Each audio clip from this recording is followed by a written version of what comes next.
2025 ముగించుకొని 2026లోకి వచ్చాం. 2026 అనేది ఎలా ఉంటుందో మనకు తెలియదు. ముందు ఏం దాటాలో మనకు తెలియదు, ఎంత కష్టపడాలో మనకు తెలియదు. కానీ వీటన్నిటి మధ్యలో మనం 2026 ఉంచుకొని దేవుడికి ఒకటే చెప్పాలి, దేవా 2025లో నువ్వేమై ఉన్నావో దాన్ని బట్టి నేర్చుకోవాలి.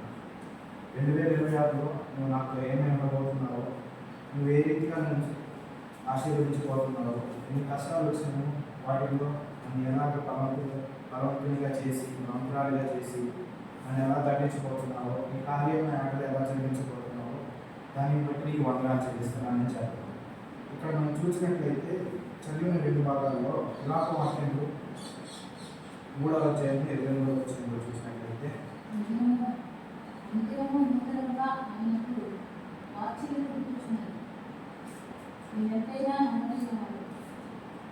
ఇక్కడ మనం చూసినట్లయితే ఈ యొక్క వచనము ఇర్మియా గారు ఆనందోత్సవాల మధ్యలో కానీ అది సంతోషంలో మధ్యలో రాసిన వచనం అయితే కాదు. యెరూషలేము కాలిపోయింది, మందిరం కూల్చివేయబడింది, జనులు మొత్తము బందీలుగా తీసుకొని వెళ్ళిపోయారు.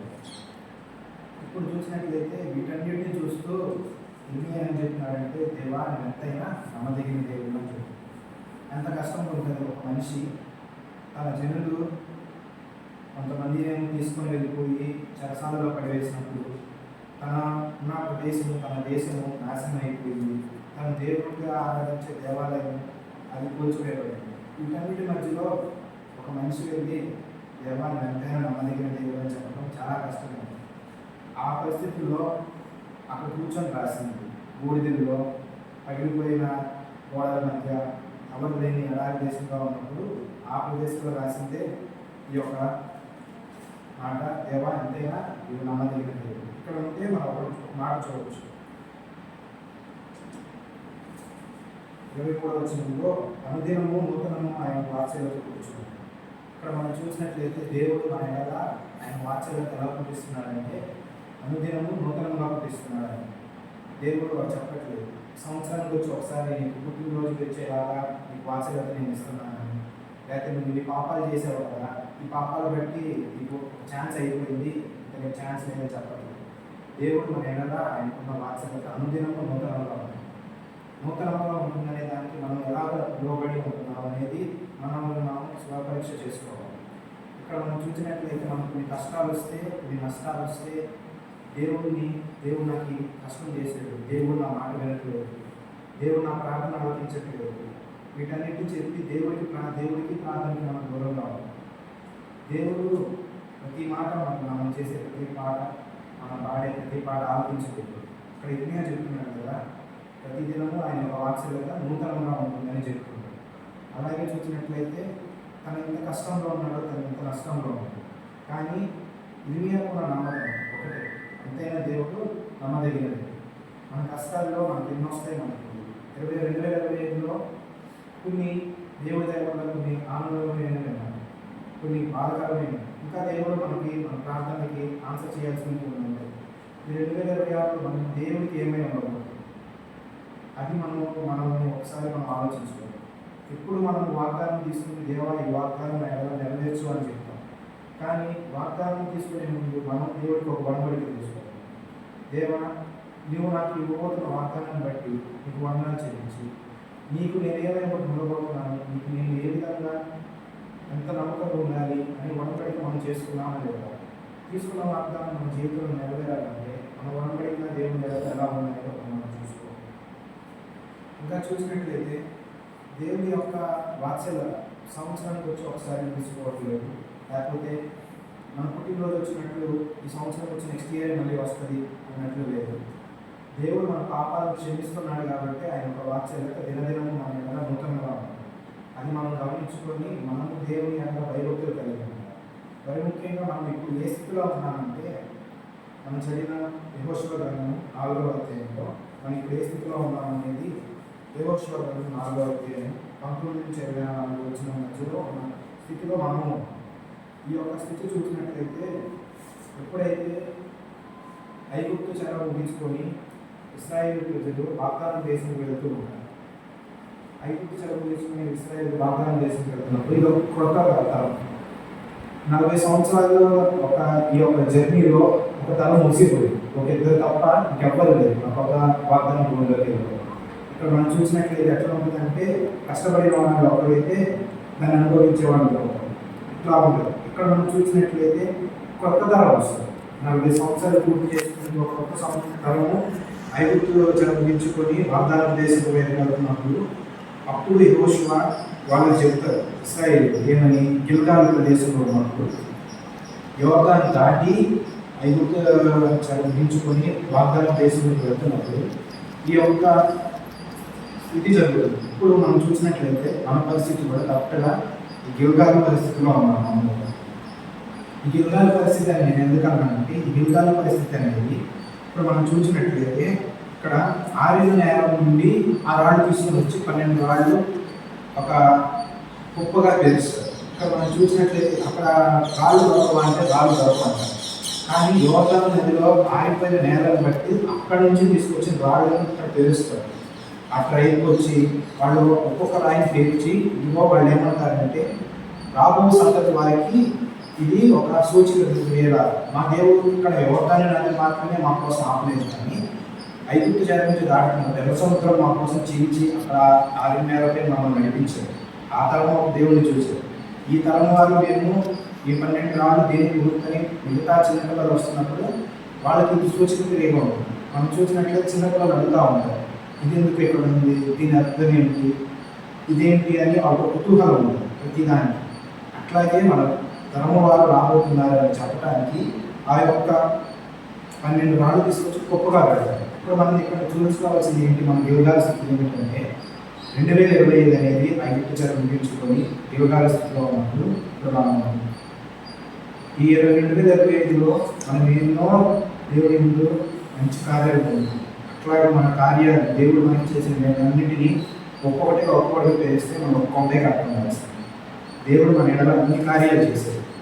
అట్లాగా మన సంతతి వారికి మన రాబో సంతతి వారికి చెప్పడానికి దేవుడు ఏం చెప్తున్నాడంటే అట్లా సూచిక క్రియలు చెప్పాలి. మన తరం వారికి ఏం చెప్పాలి, దేవుడు నీకు ఈ విషయంలో తోడాడు, దేవుడు నీకు ఆ విషయంలో తోడాడు, చిన్నప్పుడు నీకు ఆరోగ్యం వచ్చినప్పుడు దేవుడే నీకు కాపాడాడు. మనము ఇప్పుడు పెద్దవాళ్ళు ఎవరైనా చూస్తే నీకు మంచి ఉద్యోగం వచ్చింది, ఎలా వచ్చిందని చెప్తే మన వాళ్ళు ఏమంటారు 90% వచ్చింది, ఇంటర్వ్యూలో బాగా చేశాను అందుకే నాకు ఉద్యోగం వచ్చింది అంటాం. కానీ దేవుడు చేసిన మేలన్నింటినీ మర్చిపోయి ఆ యొక్క సొంతగా నా అదృష్టము నాది అని చెప్తాను. కానీ ఒక్కసారి గమనించుకున్నట్లయితే ఈ వాళ్ళు ఎక్కడైతే ఆ 12 ట్రైబ్స్ వాళ్ళు వచ్చి అక్కడ రాళ్ళు పేర్చారో అట్లాగే మన రాళ్ళు కూడా చాలామంది ఉంటాయి. ఒకసారి మనం చూసుకున్నట్లయితే మన ఆర్మీ మీద నేల మీద ఎట్లయితే దేవుడు మనల్ని నడిపించాడో అది మనకు తెలియదు. ఆ యొక్క నడిపింపు ఆ యొక్క వాగ్దానం దేవుడు ఇచ్చింది మనం మర్చిపోతున్నామేమో ఒకసారి మనం గుర్తు చేసుకొని ఉంటాం. ఇప్పుడు మనం చూసినట్లయితే 12 రాళ్ళు అని చెప్తారు. ఒక ట్రైబ్ వచ్చి పెద్దగా వచ్చి ఒకళ్ళు పెడతారు. ఇప్పుడు మన ఇంటికి మన పెద్దగా ఉన్నాం, మన కుమార్తె వాళ్ళకు మనం చెప్పాలి ఇదిగో దేవుడు నేను ఈ పరిస్థితులు లేవనైతే వాళ్ళకి తెలియదు. చిన్నప్పుడు పెద్ద అయిన తర్వాత వాళ్ళకి తెలియజెప్పాలంటే ముందు నుంచి మనం ప్రిపేర్ అయ్యి ఉన్నాం. దేవుడు నిన్ను లారీ మీద నడిపించాడు, దేవుడు నీకు తోడే ఉన్నాడు, కష్టం వచ్చినప్పుడు నీకు ఆరోగ్య బాధ వచ్చినప్పుడు నువ్వేమిటో నీకు తెలియనప్పుడు దేవుడే నీకు సహాయం చేశాడని ఈ గిల్గాల స్థితిలో దేవుడు మనకి తోడే ఉన్నాడని చెప్పాలి. ఇక్కడ మనం చూసినట్లయితే 2025 ఈ దినం యోర్దాను నదిని 2025 దాన్ని ఈ దినం నీ కష్టాలు వచ్చినా ఇదే, నీ నష్టాలు వచ్చినా ఇదే దాటుకొని వచ్చాను. ఇప్పుడు ఐగుప్తు దేశానికి దాటి ఎట్లయితే వాళ్ళు వాగ్దాన భూములకి అడుగుపెట్టారో మనం కూడా అట్లా అడుగుపెట్టాం 2025. ఇదంతా పరిస్థితులు బట్టి మనం ఉన్న ఈ గిల్గాల పరిస్థితి మన పరిస్థితి ఎట్లా ఉందో మనం ఒకసారి సుపరీక్షించుకోవాలి. దాటి వచ్చేసాం మనం, వాళ్ళు ఇంకా దాటలేదు, మనం దాటి వచ్చాం. మనం దేవుడికి కృతజ్ఞతగా ఉన్నాం.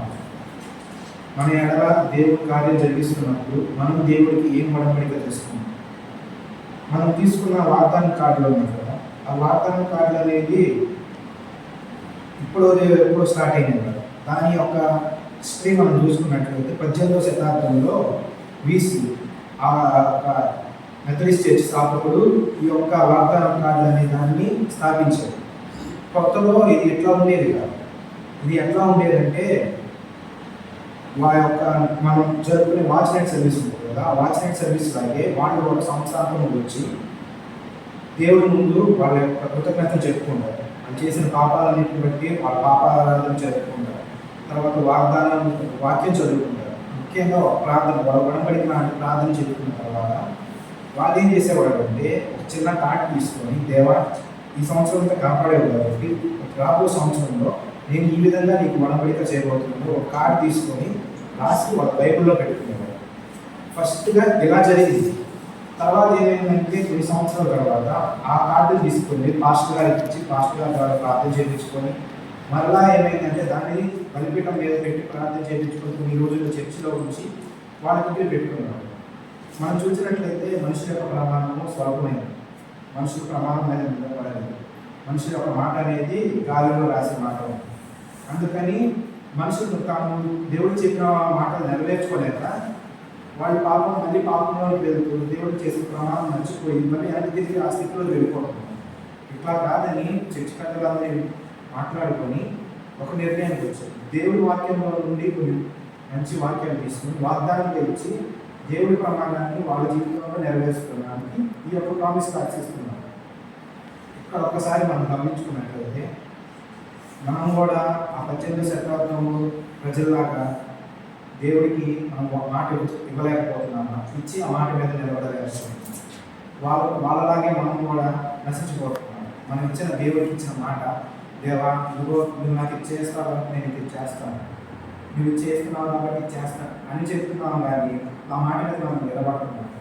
దేవుడు ఇచ్చిన వాగ్దానం మనం తీసుకొని దేవా నాకు ఈ కార్యం జరిగిస్తబోతున్నావు నీకు వందనాలు అంటున్నాం. కానీ ఆ వాక్యం తగిన జీవితం మనం జీవిస్తున్నామా? మొదటిది. తర్వాత దేవుడికి మనం ఏం ఉడంబడిక చేసుకున్నాం. దేవుడు మనం ఏం చేసినా చేయకపోయినా ప్రార్థించకపోయినా దేవుడు అనేవాడు మనల్ని రక్షిస్తూనే ఉంటాడు. ఎందుకంటే మనం కొన్నవాడైనా పేరు పెట్టి పిలిచినవాడైనా మనమే మన పాపాలకి మనకి ఇష్టం వచ్చినట్లు దేవుడిని విడిచిపెట్టి వెనక్కి తిరిగి అటు తిరిగి ఇటు తిరిగి దేవుడు తప్పిపోయిన కుమారుడు దేవుడు వదిలిపెట్టి వెళ్ళిపోతూ ఉన్నాం. ముందుగా మనం వనబడిక చేసుకోవాలి దేవుడికి. ఆ వనబడిక మన జీవితంలో ఎలా ఉంటుంది? ముఖ్యంగా 2025లో దేవా నువ్వేమే ఉన్నావో దాన్ని బట్టి నీకు కృతజ్ఞత వస్తుంది. 2026లో నువ్వేమే ఉండబోతున్నావో కూడా దాన్ని బట్టి తెలుస్తుంది. ఏమున్నా లేకపోయినా నీకే ఉంది. అనారోగ్యం వచ్చినా దేవుడికి వస్తుంది, ఆర్థిక ఇబ్బందులు వచ్చినా దేవుడికి వస్తుంది. ఇట్లా స్తోత్రం మనం చెల్లించగలుగుతున్నాం. ఎట్లాగైతే ఇర్మియా విలాపవాక్యంలో చెప్పాడు కదా, అనుదినము మా ఎందు భాష్యలక నూతనం అవుతున్నది, ఎంతైనా దేవుడు నమ్మదగినది. ఆ దేవుడికి మనం నమ్మకంగా ఉంటాం. మన దేవుడు మన మీద నమ్మదగిన వాడుగా ఉంటాం. మనం దేవుడికి నమ్మదగిన వాళ్ళగా ఉంటాం. మూడు పాయింట్లు. మొదటిగా దేవుడి యొక్క వాత్సల్యత మన ఎడల ఎట్లా ఉంది. 2, దేవుడి యొక్క వాగ్దానం, దేవుడి యొక్క బలం ఎట్లాగైతే ఐగుప్తులు తీసుకొని వచ్చి వాగ్దానం చేసే ఉపయోగించారు. 3వది దేవుడికి మన ఎడల చేసిన వాడబడిక, మనం దేవుడు చేసిన వాడబడిక. 3 విషయాలు 2025 కొత్త సంవత్సరంలో మనం ఎట్టి రీతిగా దేవుడికి స్తోత్రాలు చెల్లిస్తున్నాం, కృతజ్ఞతార్పణలు చెల్లిస్తున్నాం అనేది ఇంపార్టెంట్. ఇది మనం చూసినట్లయితే మనం చెప్పుకోవచ్చు, దేవుడు మాకు కార్యాలు చేశాడని చెప్తున్నాము. సాక్ష్యం చెప్తాను. ఇక్కడ మనం ఎవరైనా సాక్ష్యం చెప్పమంటే వచ్చి సాక్ష్యం చెప్తారు. దేవుడు నాకు ఈ సహాయం చేశాడు, ఈ తోడే ఉన్నాడు, నాకు లేకపోతే ఈ అవసరం వచ్చినప్పుడు దేవుడు నాకు ప్రార్థన చేసి నా ప్రార్థన అర్పించాడని చెప్పి ముగిస్తున్నాను. కానీ నేను దేవుడికి ఏమైనా ఉండబోతున్నానని చెప్పి ఆ ఒక్క మాట ఆగిపోతుంది. అది ఎందుకు ఆగిపోతుంది? చెప్పే కదా 18వ శతాబ్దంలో వారు విఫలమైంది. వాళ్ళు రాసుకున్న వాళ్ళంతా వాళ్ళు రాసిన మాట, బైబిల్లో పెట్టుకున్న మాట విఫలం పొంది 2026లో అడుగు మనం కూడా విఫలం అవుతున్నాము. తీసుకున్న వాగ్దానం దేవుడు ఎట్లాగైనా నెరవేర్చలేదు. ఎందుకంటే ఆయన నమ్మదగినది. మనం దేవుడికి ఇచ్చిన వడబడిక మనం నెరవేరుస్తున్నాం. నెరవేర్చే కృప దేవుడు మనకి, మన తోటి వారికి, మన కుటుంబ సభ్యులకి అందరికీ ఇవ్వాలని కోరుకుంటూ ఈ అవకాశం ఇచ్చిన అందరికీ మనం చూపిస్తున్నాం.